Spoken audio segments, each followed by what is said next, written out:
Hello friends, मैं आज पढ़ाने जा रहा हूँ आउबर प्रिंसिपल। तो आउबर प्रिंसिपल हमको कहाँ पे ज़रूरत होता है? जैसे कि हम इलेक्ट्रॉन को आटम में फिलअप करते हैं, बेसिकली हमको तीन प्रिंसिपल की ज़रूरत होता है।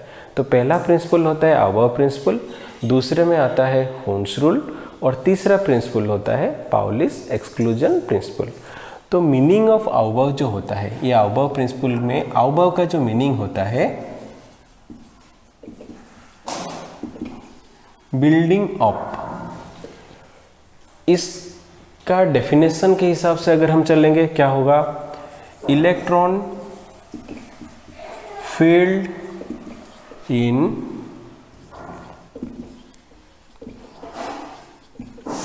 डिफरेंट ऑर्बिटल्स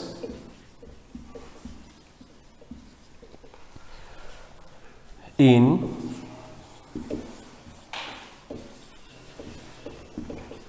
increasing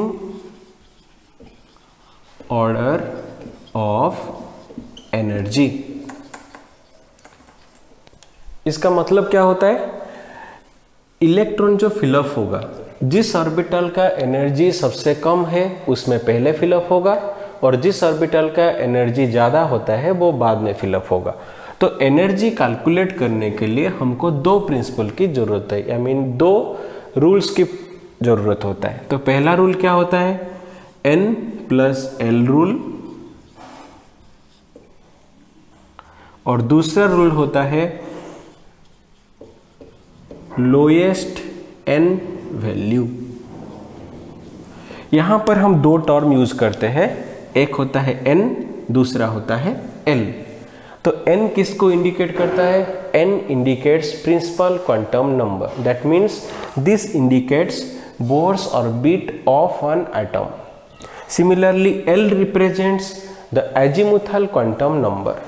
तो N का वैल्यू हो गया Bohr's orbit के वैल्यू के हिसाब से। जैसे कि हम बोलेंगे पहला सेल तो K सेल N वैल्यू 1 होगा, दूसरा cell L cell N value 2 होगा, तीसरा M सेल N वैल्यू 3 होगा, ऐसे चलेगा।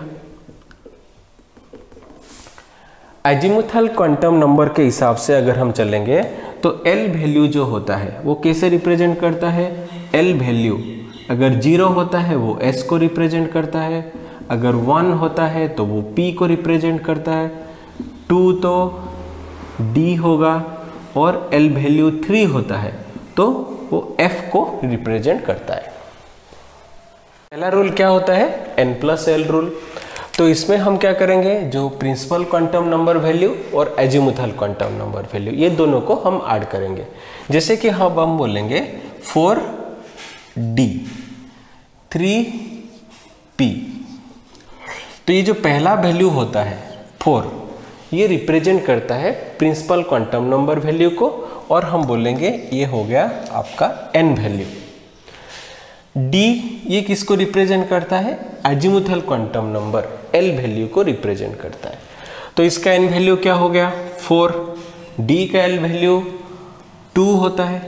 सो N+L वैल्यू कितना होगा? 4 + 2 = 6।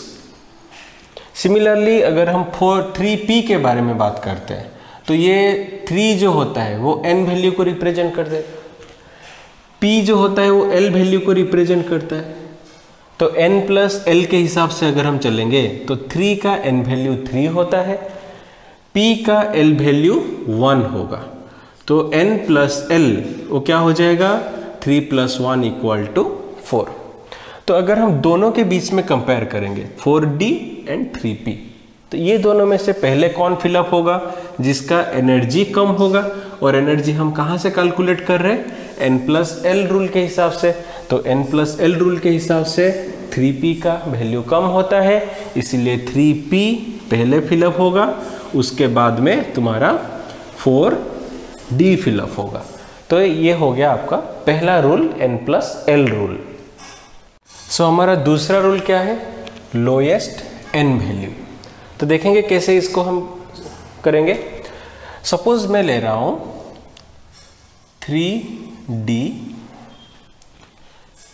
4P and 5S। तो अब बताओ 3d का n वैल्यू कितना होगा 3, d का l वैल्यू कितना होता है 2, तो n प्लस l कितना निकलेगा 3 + 2 5। सिमिलरली दूसरे केस में 4p में n वैल्यू कितना है 4, l वैल्यू कितना आएगा p का 1, सो n प्लस l कितना आ जाएगा 4 + 1 5। तीसरे में हम चलेंगे 5s, तो n वैल्यू 5 और s का l वैल्यू 0 होता है। अगर हम दोनों को ऐड करते हैं n प्लस l वैल्यू, ये भी 5 निकल रहा है। अब देखो 3d 4p 5s सारे केसेस में हमारा n प्लस l वैल्यू 5 ही निकल रहा है। तो ये ऑर्बिटल्स में पहले कौन फिलअप होगा और बाद में कौन फिलअप होगा कैसे पता लगाएंगे, वो तो आपका लोएस्ट n वैल्यू के हिसाब से।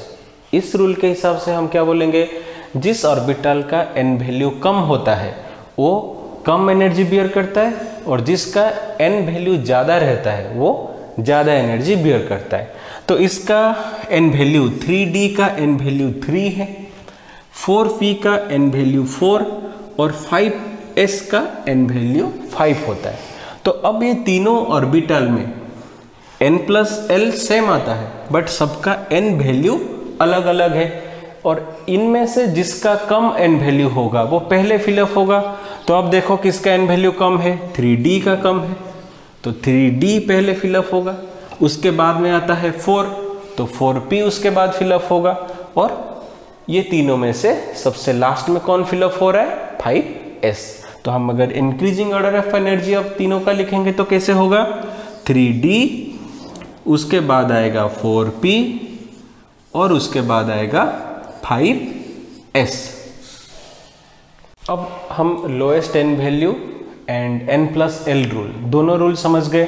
अब देखते हैं जितने ऑर्बिटल्स है वो सबको हम लोएस्ट एनर्जी ऑर्बिटल से हाईएस्ट एनर्जी ऑर्बिटल अगर लिखेंगे तो कुछ इस तरह बनेगा, और हम इसको इस आसान तरीके से बना पाएंगे।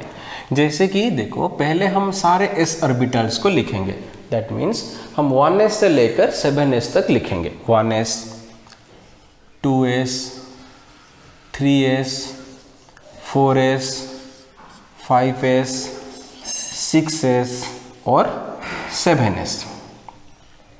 तो जब दूसरा लिखेंगे p ऑर्बिटल क्या करेंगे, ये पहले को छोड़ देते हैं और 2s 3s के बीच में लिखेंगे, सेंटर में p ऑर्बिटल्स लिखेंगे।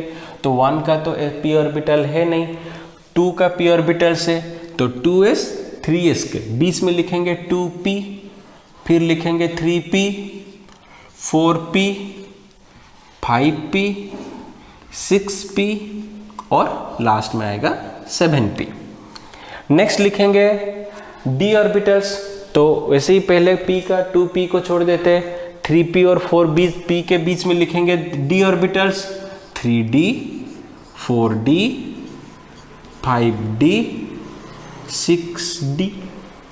सिमिलरली f का लिखेंगे तो क्या होगा, d को छोड़ देंगे और 4d 5d के बीच में लिखेंगे, तो इसमें आएगा 4f और 5f। अगर आप देखोगे तो थोड़ा सा ध्यान लगाओगे तो ये हमको एक सीक्वेंस के हिसाब से दिखाई देगा।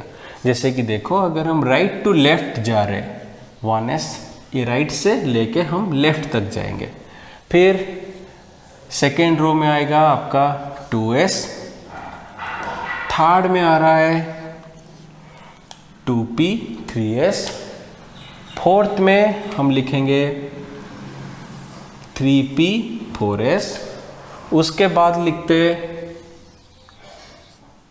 3d 4p 5s, नेक्स्ट लिखेंगे इसको, और लास्ट में ऐसे क्लियरली पता चल रहा है हमारा ऑर्बिटल्स। तो अब देखो फर्स्ट ऑर्बिटल किसका आ रहा है 1s का, तो सबसे लोएस्ट एनर्जी कौन बियर करेगा 1s। उसके बाद आ रहा है सेकेंड रो में 2s, नेक्स्ट आ रहा है 2p 3s 3p 4s। यहाँ देखो 3d बाद में फिलअप होता है 4s के बाद, क्योंकि इसका एनर्जी ज़्यादा रहता है एज कंपेयर टू 4s। तो लिखेंगे तो हम कैसे लिखेंगे 1s, देन आएगा 2s 2p 3s 3p, उसके बाद आ जाएगा 4s, नेक्स्ट 3d, नेक्स्ट ऐसे चलता रहेगा।